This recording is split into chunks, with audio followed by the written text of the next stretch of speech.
सही और गलत की पहचान खो जाती है।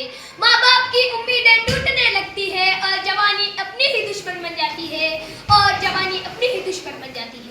आज मी बोलणार आहे अशा विषयावर जो फक्त तरुणाईच नाही तर संपूर्ण समाजाचा जखम बनत चाललेला आहे।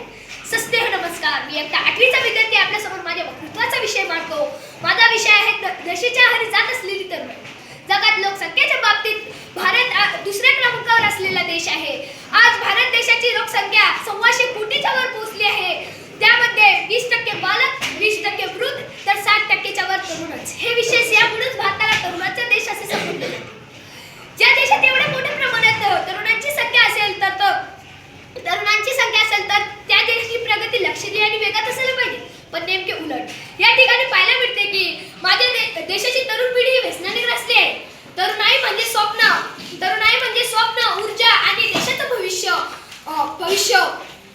पण आज हीच तरुणाई हातात पुस्तकांऐवजी सिगारेट, डोळ्यात ध्येयाऐवजी धूर आणि मनात आत्मविश्वासाऐवजी नशा घेऊन उभी आहे।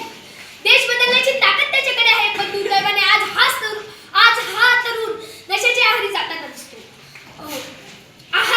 दिसतो। दारू, गुटखा, अंमली पदार्थ हे सगळं आज सहज उपलब्ध आहे आणि त्याचा थेट परिणाम आजच्या तरुण पिढीवर होत आहे। नशा ही केवळ शरीराची सवय नाही तर ती मनाची गुलामी आहे। सुरुवात मजेत होते पण शेवट आयुष्य उद्ध्वस्त करून जातो। नशेमुळे शिक्षण अर्धवट राहतात, आई वडिलांच्या डोळ्यातील स्वप्न विसरून जातात, नशेच्या धुरात स्वप्न हरवतात, हसत आयुष्य रडू लागतो। थोड्याशा सुखासाठी आजचा तरुण आपलं अख्खं भविष्य स्वतःच जाळून टाकतो।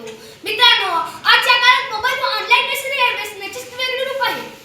सुरुवात नेहमी एकदाच होते, मग कळत न कळत ती सवय होते। आता प्रश्न असा निर्माण होतो की आजचा तरुण नशेकडे का वळतो? याचं उत्तर फक्त तरुण चुकतो एवढंच नाही, चुकीची संगत, सामाजिक दबाव, मित्रांची संगत, अपयशाची भीती, बेरोजगारी, कौटुंबिक समस्या ही सगळी कारणे तरुणाला नशेकडे ढकलतात आणि नशेच त्यांना सोपी वाटू लागते। या सगळ्या परिस्थितीत समाज आणि शासनाची भूमिका ही फार महत्त्वाची आहे।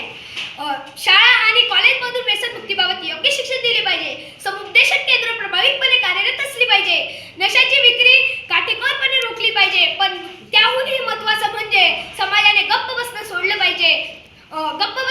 पाहिजे कारण एक चुकीच्या घडताना पाहून शांत राहणं हे सुद्धा एक प्रकारचा अपराधच आहे।